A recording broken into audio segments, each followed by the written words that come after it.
చెప్పు, రాముని సొమ్ము ఎవరు తింటారు చెప్తే కడుపు అంతదా లేదా? అది ఏదైనా ఉపయోగం అవుతుంది. అక్కడ ఉన్న తిరుపతిలో ఇవాళ ఏది హాస్పిటల్ కట్టిస్తున్నారు, డెవలప్మెంట్ చేస్తున్నారు, పిల్లలకు చదువు చెప్తున్నారు. ఈడ ఏం లేదు. అదే నరేంద్ర మోడీ ఇంతవరకు మాట్లాడారు. ఇతర దేశాల్లో పోయి ఆయన పెద్ద పెద్ద అవార్డ్స్ తీసుకుంటున్నాడు. అమిత్ షా ఏం మాట్లాడాడు?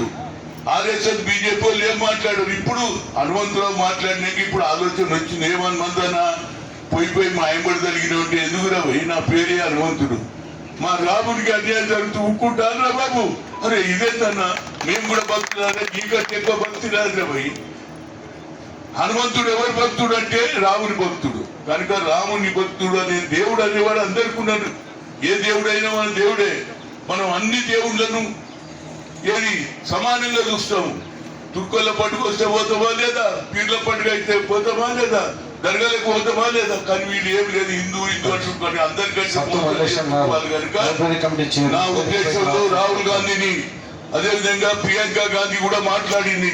ఆ అమ్మ రేపు పార్లమెంట్ లో సిబిఐ ఎంక్వైరీ చేస్తేనే వాస్తవాలు బయటకు వస్తాయి అక్క. దాని మీద మనం పోరాటం చేద్దాం.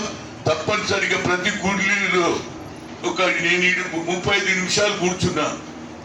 35 నిమిషాలు కూర్చున్న ప్రతి గుడ్లలో 10 నిమిషాలు మౌన వ్రతం చేయమని భక్తులను కోరుతున్నా. మౌన దీక్ష అంటే 35 నిమిషాలు ఇప్పుడు అవుతుంది కాబట్టి నేను 1 తర్వాత 1:35కు నేను అప్పుడు లాస్ట్ లో మాట్లాడతా. దయచేసి అందరూ రాముని మీద నిజమైన భక్తి, అన్యాయం జరిగిందని అనుకున్న ప్రతి పౌరుడు రాముడు మీద ఉన్నటువంటి అభిమానం, నా పేరే హనుమంతుడు కాబట్టి నేను కరెక్ట్ 1 గంట నుంచి 1:35 నిమిషాలు అందరూ కూడా మౌనంగా ఎవరు మాట్లాడవద్దు. No, complete discipline.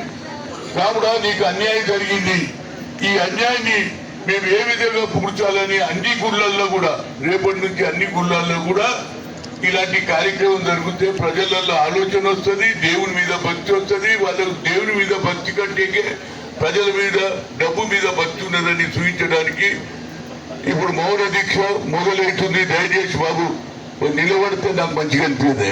మౌన దీక్ష అంటే అందరూ కూర్చోవాలి ప్లీజ్. దయచేసి రాముని మీద భక్తి, దేవుని మీద భక్తి ఉన్న ప్రతి పౌరుడు అన్యాయం జరుగుతుంది అంటే ఒక 35 నిమిషాలు మీరు కింద కూర్చోలేరా అంటున్నా. నేను కూడా కింద కూర్చుంది, కానీ మొన్ననే నా కాలుకు దెబ్బ తగిలింది కాబట్టి లేకుంటే నేను కూడా కూర్చుంది. దయచేసి అందరు కూర్చోవాలని కోరుతూ సెలవు. స్టార్ట్ మౌన దీక్ష. Thank you. 35 నిమిషాలు కూర్చున్నాం. మళ్ళీ మా తల్లులు, అమ్మలు, మా అక్కలు, మా తండ్రులు తిరుపతికి పోతే 8 గంటలు కూడా లైన్లో నిలబడతారా లేదా? 8-10 గంటలు కూడా.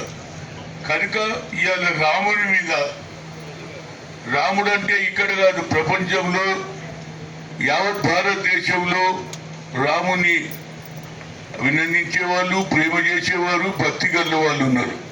అలాంటి రామునికి ఇంత పెద్ద అన్యాయం జరుగుతుంటే మనం తప్పనిసరిగా అన్యాయం జరిగింది మహాప్రభు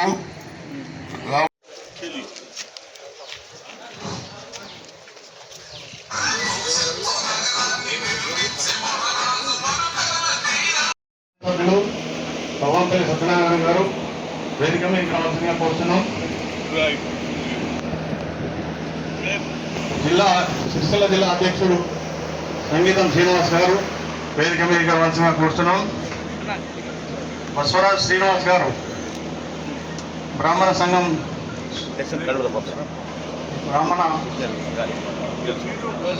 సేవా అధ్యక్షుడు గారు, స్థానిక సర్పంచ్ భూమయ్య గారు,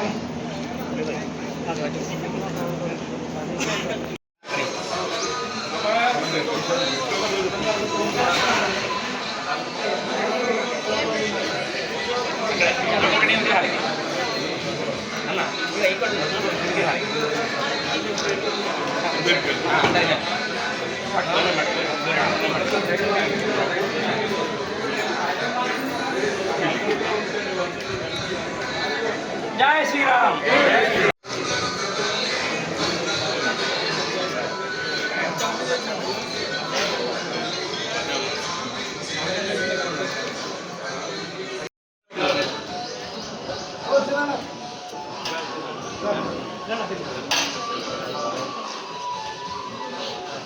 రైట్